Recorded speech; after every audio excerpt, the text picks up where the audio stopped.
Hello friends, welcome to my YouTube channel exam tech railway and SSC में आपका स्वागत है आपके अपने YouTube channel exam tech railway and SSC. तो फ्रेंड्स, पिछली वीडियो में मैंने गुप्त साम्राज्य के बारे में कुछ प्रश्न किए थे जो सेट नंबर 5 था। आज है सेट नंबर 6। तो चलते हैं फ्रेंड्स, वीडियो शुरू करते हैं। वीडियो शुरू करने से पहले मेरे चैनल को लाइक करें, सब्सक्राइब करें और शेयर करें। तो फ्रेंड्स, इसमें देखिए पहला प्रश्न है मगध के परवर्ती गुप्त शासक के बारे में इसमें प्रश्न है। तो पहला प्रश्न, मगध के परवर्ती गुप्त वंश का संस्थापक कौन था? तो परवर्ती गुप्त वंश का संस्थापक कृष्णगुप्त था। कृष्णगुप्त का शासन काल लगभग 510 से 525 ईस्वी तक रहा। कृष्णगुप्त का शासन काल लगभग 510 से 525 ईस्वी तक रहा। मगध के परवर्ती गुप्त वंश का संस्थापक था। अगला प्रश्न है, मगध के किस परवर्ती गुप्त शासक ने मौखरी शासक को पराजित किया? तो कुमारगुप्त तृतीय ने मौखरी शासक को पराजित किया। मगध के किस परवर्ती गुप्त शासक ने मौखरी शासक को पराजित किया? तो कुमारगुप्त तृतीय को मगध के परवर्ती गुप्त ने मौखरी शासक को पराजित किया, कुमारगुप्त तृतीय ने। अगला प्रश्न, मौखरी शासक ने किसे परास्त कर मगध के अधिकांश भागों को जीत लिया? तो मौखरी शासक ने किसे पराजित किया था? तो दामोदर गुप्त को। मौखरी शासक ने दामोदर गुप्त को पराजित किया और मगध के अधिकांश भागों को जीत लिया था। अगला प्रश्न, हर्षवर्धन ने किसे मगध के क्षेत्र में अपना प्रतिनिधि बनाया था? तो माधव गुप्त को। हर्षवर्धन ने माधव गुप्त को मगध के क्षेत्र में अपना प्रतिनिधि बनाया था। अगला प्रश्न है, हर्षवर्धन के मृत्युपरांत यानी कि हर्षवर्धन के मृत्यु के बाद बिहार के कुछ क्षेत्रों में कुछ समय के लिए तिब्बत की संप्रभुता स्थापित हो गई थी, जिसका अंत किया था किसने? तो उसका अंत आदित्य सेन ने किया था। हर्षवर्धन के मृत्यु के बाद बिहार के कुछ क्षेत्र में कुछ समय के लिए तिब्बतियों की संप्रभुता स्थापित हो गई, तिब्बतियों का शासन आ गया था। तो इसका अंत आदित्य सेन ने किया था। बिहार के कुछ स्थानीय शासक अर्जुन ने चीनी यात्रियों को क्षति पहुँचाई थी। प्रतिशोध में तिब्बत और नेपाल की सेनाओं ने बिहार पर आक्रमण किया, यानी कि प्रतिशोध ने बदला लेने के लिए तिब्बत और नेपाल की सेनाओं ने आक्रमण कर दिया था बिहार पर। अगला प्रश्न है, मगध के किस परवर्ती गुप्त शासक ने अश्वमेध यज्ञ का आयोजन किया था? तो आदित्य सेन जो था मगध का परवर्ती गुप्त शासक था जिसने अश्वमेध यज्ञ का आयोजन किया था। अगला प्रश्न, मगध के परवर्ती गुप्त वंश का अंतिम शासक कौन था? तो मगध के परवर्ती गुप्त वंश का अंतिम शासक जीवित गुप्त द्वितीय था। मगध के परवर्ती गुप्त वंश का अंतिम शासक जीवित गुप्त द्वितीय था। कन्नौज के शासक ने जीवित गुप्त द्वितीय की हत्या कर इस वंश का अंत कर दिया, यानी कि कन्नौज के जो शासक थे जीवित गुप्त द्वितीय की हत्या करके इस वंश का अंत कर दिया। अगला प्रश्न, मगध के किस परवर्ती गुप्त शासक को असंख्य शत्रुओं का विजेता कहा गया है? तो कृष्णगुप्त मगध का परवर्ती गुप्त का शासक था। परवर्ती गुप्त शासक था कृष्णगुप्त, जिसे असंख्य शत्रुओं का विजेता कहा गया। असंख्य शत्रुओं का विजेता कहा गया, यानी कि बहुत सारे शत्रुओं पर विजय प्राप्त की थी। कृष्णगुप्त हमेशा विद्वानों द्वारा सदा घिरा रहता था। अगला प्रश्न, मगध के परवर्ती गुप्त शासक और उसकी उपाधियों को सुमेलित कीजिए। तो एक तरफ है परवर्ती गुप्त के शासक और दूसरे तरफ उसकी उपाधि है। देखिए हर्षगुप्त, देखिए हर्षगुप्त कौन सा उपाधि मिला है? तो हर्षगुप्त को उपाधि में देखिए इसमें आंसर सी नंबर है, पहला का आंसर है 2। तो हर्षगुप्त को वीर योद्धा को उपाधि मिला है। हर्षगुप्त को वीर योद्धा की उपाधि मिला। हर्षगुप्त को वीर योद्धा की उपाधि मिला है। दूसरा है कुमारगुप्त। तो कुमारगुप्त को महाराजा धीराज की उपाधि मिला है। हर्षगुप्त को वीर योद्धा, कुमारगुप्त को महाराजा धीराज, और तीसरा जीवित गुप्त है। जीवित गुप्त को परम भट्टारक महाराजा धीराज। जीवित गुप्त को परम भट्टारक महाराजा धीराज। और चौथा है आदित्य सेन। आदित्य सेन को राजाओं में सिरमौर यानी कि सतीश चूड़ामणि। देखिए फ्रेंड्स, ये इंपॉर्टेंट प्रश्न है। आदित्य सेन को राजाओं में सिरमौर कहा गया। राजाओं में सिरमौर की उपाधि किसे मिला है, या फिर सतीश चूड़ामणि की उपाधि किसे मिला है? तो आदित्य सेन को। अगर प्रश्न पूछ दे कि हर्षगुप्त को कौन सी उपाधि मिला है, तो वीर योद्धा की उपाधि मिला है। अगर प्रश्न पूछ दे कि कुमारगुप्त को कौन सी उपाधि मिला है, तो महाराजा धीराज की उपाधि मिला है। अगर प्रश्न पूछ दे कि जीवित गुप्त को कौन सी उपाधि मिला है, तो कुमार गुप्त को महाराजाधिराज और जीवित गुप्त को परम भट्टारक महाराजाधिराज की उपाधि मिला है। देखिए फ्रेंड्स, अगला प्रश्न है, मगध के किस परवर्ती गुप्त सम्राट के बारे में कहा गया है कि उसने समुद्र तट तथा हिमालय के शत्रुओं को जीता था। समुद्र तट को तथा हिमालय के शत्रुओं को जीता था किसने? जीवित गुप्त ने। जीवित गुप्त ने समुद्र तट तथा हिमालय के शत्रुओं को जीता था। अगला प्रश्न है, हर्षवर्धन की मृत्यु के बाद मगध के अंतर्गत एक विस्तृत साम्राज्य स्थापित करने वाला प्रथम शासक कौन था?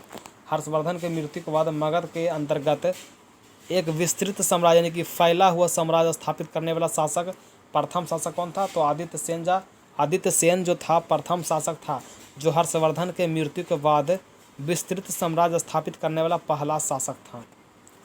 अगला प्रश्न है, मगध के किस परवर्ती गुप्त सम्राट के शासनकाल में चीनी राजदूत वांग हुएन से भारत की यात्रा की?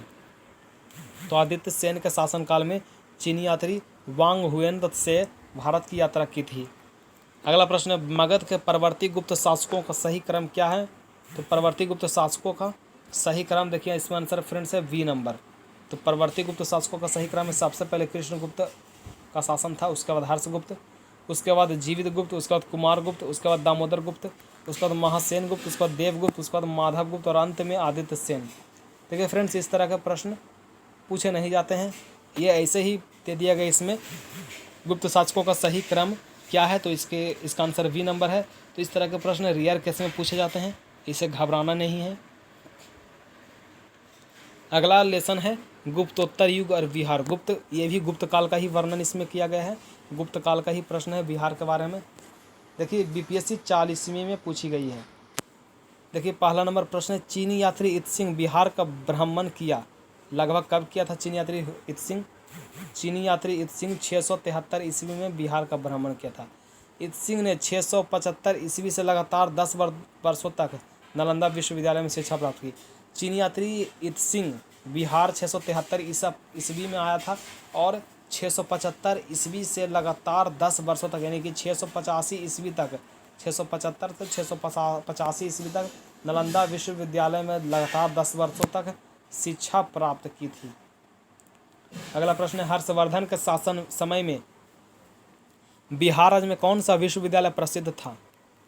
तो नालंदा विश्वविद्यालय हर्षवर्धन के समय में बिहार राज्य का विश्वविद्यालय नालंदा विश्वविद्यालय था जो प्रसिद्ध था। ये प्रथम क्षेत्रीय कार्यालय 2000 में पूछा गया है। अगला प्रश्न है, चीनी यात्री हुएन सांग ने किस विश्वविद्यालय में अध्ययन किया था? तो चीनी यात्री हुएन सांग ने नालंदा विश्वविद्यालय में अध्ययन किया था। यह इंपॉर्टेंट प्रश्न है, बीपीएससी 46 में पूछे गए।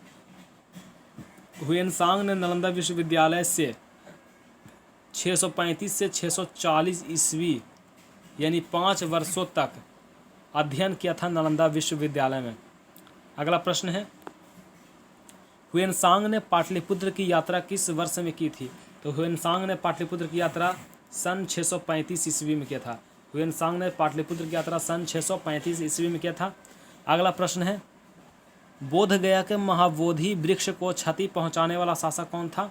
तो बोध गया के महाबोधि वृक्ष को क्षति पहुंचाने वाला शासक था शशांक। शशांक बंगाल का शासक था जो क्रूर और धर्मांध था, क्रूर था, बहुत ही क्रूर राजा था शशांक जो बंगाल का शासक था। उसने महाबोधि वृक्ष को क्षति पहुंचाया। अगला पालकालीन बिहार, पाल काल से संबंधित बिहार के प्रश्न है फ्रेंड्स इसमें। तो चलिए फ्रेंड्स, इसमें पहला प्रश्न शुरू करते हैं। देखिए फ्रेंड्स, इसमें पहला प्रश्न है, पाल वंश के संस्थापक कौन थे? तो पाल वंश के संस्थापक गोपाल थे। गोपाल का शासनकाल कब से कब तक था? तो 750 से 770 ईसा पूर्व तक था, ईस्वी तक था। 750 से 770 ईस्वी तक गोपाल का शासन था जो पाल वंश के संस्थापक थे। अगला प्रश्न है, विक्रमशिला विश्वविद्यालय का संस्थापक कौन था? तो विक्रमशिला विश्वविद्यालय का संस्थापक धर्मपाल था। तो धर्मपाल का शासन कब तक था? तो 770 से 810 ईसा पूर्व तक। गोपाल का शासन 750 से 770 ईस्वी तक और 770 से के बाद 810 ईस्वी तक यानी कि 40 वर्ष धर्मपाल का शासन था। धर्मपाल विक्रमशिला विश्वविद्यालय का संस्थापक था। अगला प्रश्न है, विक्रमशिला विश्वविद्यालय की स्थापना किस वंश के शासन के समय किया गया था, या किस वंश के शासक ने किया था? तो पाल वंश ने विक्रमशिला विश्वविद्यालय की स्थापना किया था। पाल वंश के समय विक्रमशिला विश्वविद्यालय की स्थापना किया गया था। अगला प्रश्न है, आधुनिक बिहार के किस जिले में विक्रमशिला विश्वविद्यालय स्थित है? तो आधुनिक बिहार के किस जिले में विक्रमशिला विश्वविद्यालय है? तो भागलपुर में। विक्रमशिला विश्वविद्यालय भागलपुर में है, जिसे आधुनिक बिहार कहा था। आधुनिक बिहार के भागलपुर जिला में विक्रमशिला विश्वविद्यालय है। भागलपुर पाथर घाट में स्थित है। अगला प्रश्न है, नालंदा महाविहार को आर्थिक अनुदान देने वाला शासक कौन था? तो नालंदा महाविहार को आर्थिक अनुदान देने वाला शासक था, सबसे पहले हर्ष था, उसके बाद धर्मपाल और तीसरा था देवपाल। सबसे पहले हर्ष था, उसके बाद धर्मपाल था, उसके बाद देवपाल था। तो इसी तरह से हर्ष, धर्मपाल और देवपाल था, जो क्रमशः ये 3 शासक थे जो नालंदा महाविहार को आर्थिक अनुदान यानी कि पैसे देकर इसे आगे बढ़ाया था।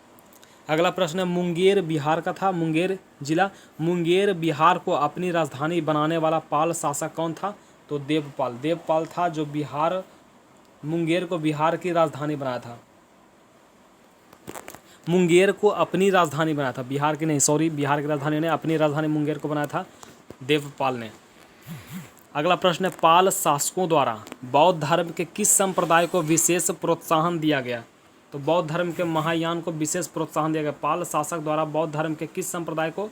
तो बौद्ध धर्म के महायान को विशेष प्रोत्साहन दिया गया। हीनयान को नहीं, महायान को विशेष प्रोत्साहन दिया गया पाल शासकों द्वारा। अगला प्रश्न है, किस शासक के काल में शैलेंद्र वंश के शासक ने नालंदा में एक बौद्ध मठ का स्थापना कराया था? तो नालंदा में बौद्ध मठ का स्थापना कराया था देवपाल ने। किस शासक के शासन काल में शैलेंद्र वंश के शासक ने? देवपाल शैलेंद्र वंश के शासक थे, जिसने नालंदा में एक बौद्ध मठ का स्थापना करवाया था। इसके लिए देवपाल ने 5 गांव दान के रूप में दिए थे। 5 गांव दान के रूप में दिए थे देवपाल ने। अगला प्रश्न है, नालंदा विश्वविद्यालय के खर्च के लिए किसने 200 गांव को दान में दिया था?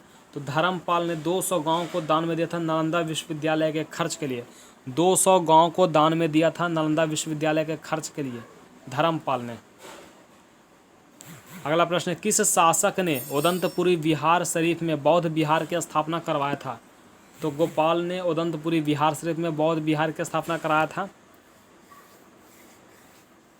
उदंतपुरी बिहार शरीफ में है और गोपाल ने इसकी स्थापना कराई थी। तो इसमें बौद्ध विहार था, बौद्धों का रहने का मठ था उदंतपुरी। अगला प्रश्न है, किस काल में कांसे की मूर्तियों की निर्माण की एक उन्नत शैली का विकास बिहार में हुआ है? तो पाल युग। किस काल में कांसे की मूर्तियों का निर्माण? पाल युग में कांसे की मूर्तियों का निर्माण हुआ था, एक उन्नत शैली का विकास। मतलब कांसे की मूर्ति का निर्माण होता पाल काल में, और वह भी उन्नत किस्म का मूर्ति का निर्माण होता पाल युग में। अगला प्रश्न है, बिहार में पाल युग में कांस्य से निर्मित मूर्ति एक उन्नत शैली का विकास हुआ। कांस्य मूर्तियों के निर्माण की इस शैली में निर्णायक देन थी धीमन और विठपाल की। निर्णायक देन किसकी थी? तो धीमन और विठपाल की निर्णायक देन थी। अगला प्रश्न है, पालकालीन कांस्य मूर्ति कलाकार धीमन एवं विठपाल कहाँ के निवासी थे? तो धीमन एवं विठपाल नालंदा के निवासी थे। पालकालीन कांस्य मूर्ति कलाकार, इनकी पाल काल के समय कांसे की मूर्ति बनाने वाले जो कलाकार थे धीमन एवं विठपाल, वह नालंदा के निवासी थे। अगला प्रश्न है, पालकालीन कांस्य प्रतिमाएं सांचे में ढली है। पाल काल के समय जो कांसा की प्रतिमाएं वह सांचा में ढली, इसका साक्ष्य मिलता है नालंदा एवं कुकरीहार गया से। गया में कुकरीहार जगह है, वहाँ से और नालंदा से, नालंदा और गया के कुकरीहार जगह से पालकालीन के समय जो कांसा की प्रतिमा जो सांचे में ढली हुई है उसका साक्ष्य मिलता है। अगला प्रश्न है, पालकालीन मूर्ति कलाकार धीमन और विठपाल समकालीन किसके थे? तो धर्मपाल और देवपाल के समकालीन थे। धर्मपाल एवं देवपाल के समकालीन थे। पाल काल के समय जो मूर्ति निर्माण कलाकार थे धीमन और विठपाल। फ्रेंड्स, अगला प्रश्न है, चित्रित पांडुलिपि अष्टसहस्त्रिक, प्रज्ञा परमित तथा पंचरक्ष किस युग के हैं? तो पाल युग के हैं। चित्रित पांडुलिपि, अष्टसहस्त्रिक, प्रज्ञा परमित और पंचरक्ष किस युग के हैं? तो पाल युग के हैं। अगला प्रश्न है, पाल काल के चित्रकला का भित्ति चित्र रूप कहाँ से प्राप्त हुआ है? तो भित्ति चित्र रूप नालंदा से प्राप्त हुआ है। पाल काल के समय जो चित्रकला का जो भित्ति चित्र रूप था वह नालंदा से प्राप्त हुआ है। अगला प्रश्न है, पाल शासक अपना आदेश प्रसारित करते थे। अपना आदेश कहाँ से प्रसारित करते थे, यानी कि अपना आदेश कहाँ से देते थे पाल शासक? तो पाटलिपुत्र से देते थे।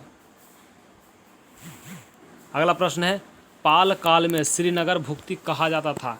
किसे कहा जाता था? तो मगध को पाल काल के समय श्रीनगर भुक्ति कहा जाता था। मगध को पाल काल के समय श्रीनगर भुक्ति कहा जाता था।